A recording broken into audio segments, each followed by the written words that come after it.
ओम शांति।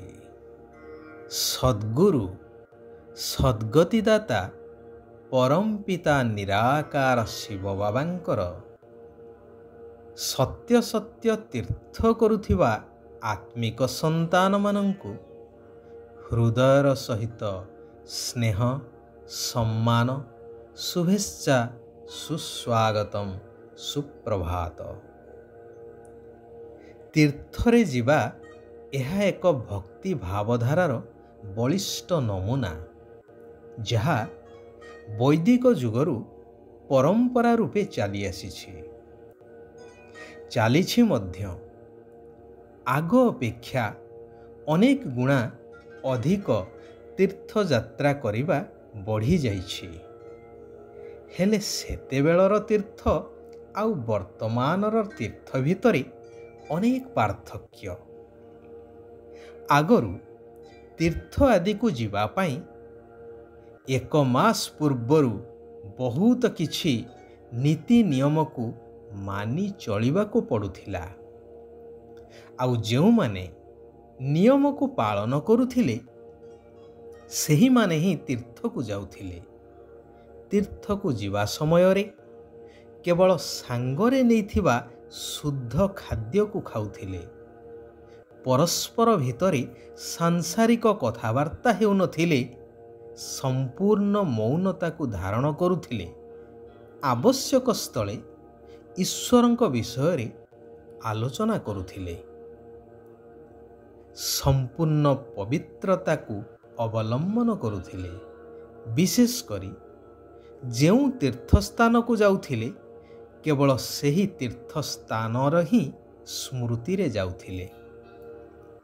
हेले वर्तमानर तीर्थयात्रा समय रे ना से आदब कायदा को मानुछंती ना सही एकाग्रतार सहकारे जाउछंती। केही केही तो एपरी तीर्थ को जीवा समय रे ना खाद्य पानीयर शुद्धता रखुछंती ना पवित्र रहुछंती। तीर्थ यात्रा को जेपरी एक मौज मजलिसर माध्यम रूपरे धरी नैछंती। तेबे एठारे मुख्य कथा हेउछि द्वापर जुगरु अनेक तीर्थ आदि भ्रमण करी करी आसिले। हेले या द्वारा ना काहाकु मुक्ति मिलिछि ना सद्गति प्राप्त हेउछि। कारण वास्तव तीर्थ कौन एवं एहार रहस्य कौन यह जानिबा बहुत जरूरी अटे।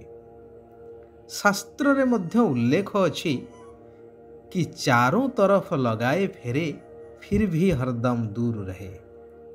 अर्थात स्थूल बा शारीरिक तीर्थ यात्रा द्वारा आत्मार कौनसी उन्नति होई न थाए कि भगवान प्राप्त होई न थांती। सेथिपाई सर्व आत्मांकर पिता निराकार परमात्मा आसी आत्मिक पथ प्रदर्शक हुई सच्चा तीर्थर रहस्य बुझौछंती। कहउछंती मधुर आत्मिक संतानगण तुमर सच्चा तीर्थ हेउछि शांतिधाम ओ सुखधाम।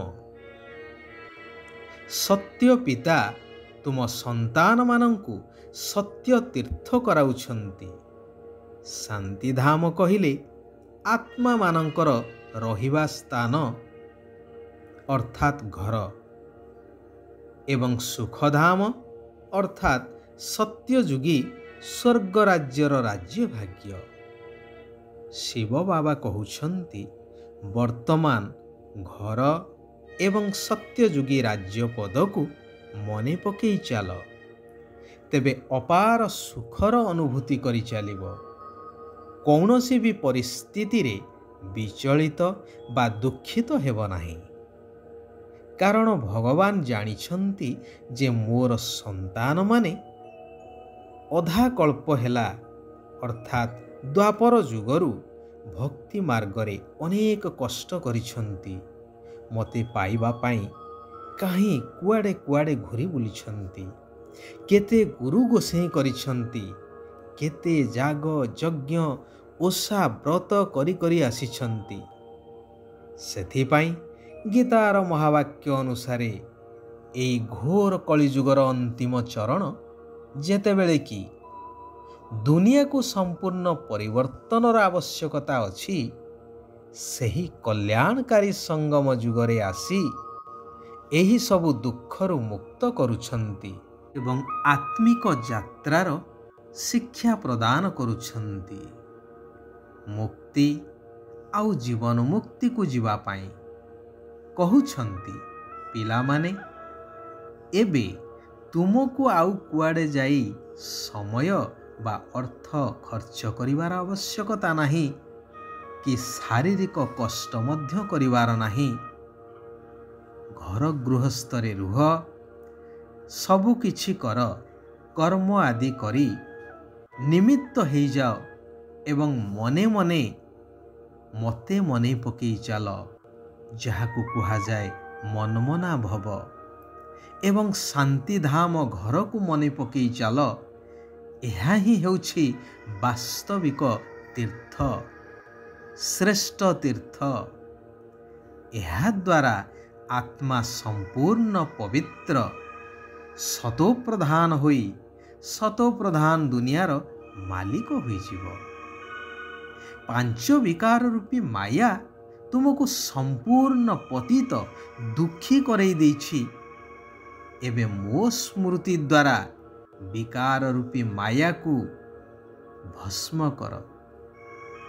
ଶାସ୍ତ୍ରରେ ଉଲ୍ଲେଖ ଅଛି ନା, ସକଳ ତୀର୍ଥ ତୋ ଚରଣେ, ବଦ୍ରିକା ଯିବି କି କାରଣେ।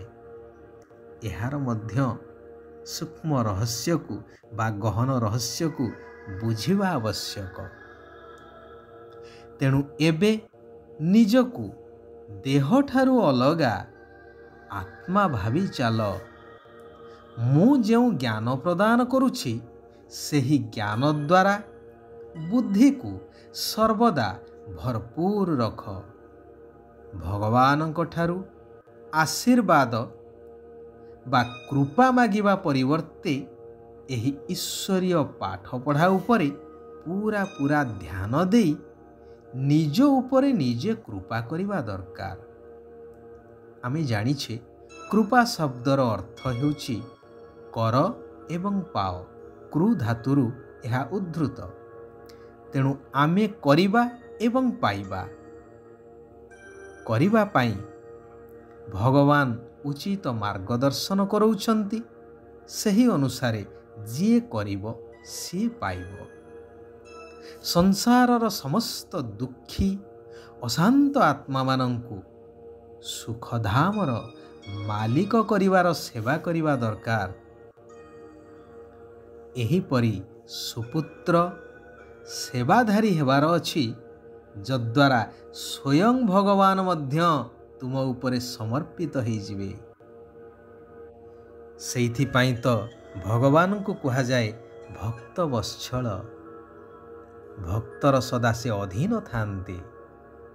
ଶିବ ବାବା କହୁଛନ୍ତି, ମନବୁଦ୍ଧିର ଏକାଗ୍ରତା ଦ୍ୱାରା ପ୍ରତ୍ୟେକ କାର୍ଯ୍ୟରେ ସଫଳତା ପ୍ରାପ୍ତ କରିବା ବାଲା କର୍ମଯୋଗୀ ହୁଅ। କର୍ମଯୋଗୀ ଅର୍ଥାତ୍ କର୍ମ କରି କର୍ମର ବନ୍ଧନରେ ବାନ୍ଧି ହେବାର ନାହିଁ ବା କର୍ମ ସହିତ ବୁଦ୍ଧିକୁ ଜଡ଼ିତ ରଖିବାର ନାହିଁ। ସେଇଥିପାଇଁ ଶିଖ୍ ଧର୍ମରେ ଅଛି ହାତ କରଡେ ଦିଲିଆରଡେ, ଅର୍ଥାତ୍ ହାତରେ କାମ କରି ଚାଲ, ବୁଦ୍ଧି ପରମାତ୍ମାଙ୍କ ସହିତ ଲାଗି ରହୁ।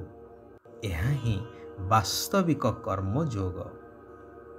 ବାବାଙ୍କର ସ୍ନେହର ପ୍ରତିଦାନ ଦେବା ପାଇଁ ଭିତରେ ଭିତରେ ଅନାସକ୍ତ ରହିବା ଦରକାର ଏବଂ ମନମନା ଭବ ହେଇ ରହିବା ଦରକାର। ଅର୍ଥାତ୍ ମନ ସର୍ବଦା ଭଗବାନଙ୍କ ପାଖରେ ଥାଉ, ଯାହାକୁ ଶାସ୍ତ୍ରରେ କୁହାଯାଏ ଉପବାସ। ଉପ କହିଲେ ନିକଟ, ବାସ କରିବା ଅର୍ଥାତ୍ ରହିବା। ଭଗବାନଙ୍କ ପାଖରେ ନିତ୍ୟ ନୈମିତ୍ୟ ମନକୁ ନିବଦ୍ଧ କରି ରଖିବା। ଆଚ୍ଛା, ଆଜି ପାଇଁ ଏଇଠାରେ ଆମେମାନେ ବିରାମ ନେବା। ସାରା ବିଶ୍ୱର ଆତ୍ମାମାନଙ୍କର କଲ୍ୟାଣ ହେଉ, ସମସ୍ତେ ସୁଖ ଆଉ ଶାନ୍ତିର ଅନୁଭବ କରନ୍ତୁ। ଓମ୍ ଶାନ୍ତି। ଓମ୍ ଶାନ୍ତି। ଓମ୍ ଶାନ୍ତି।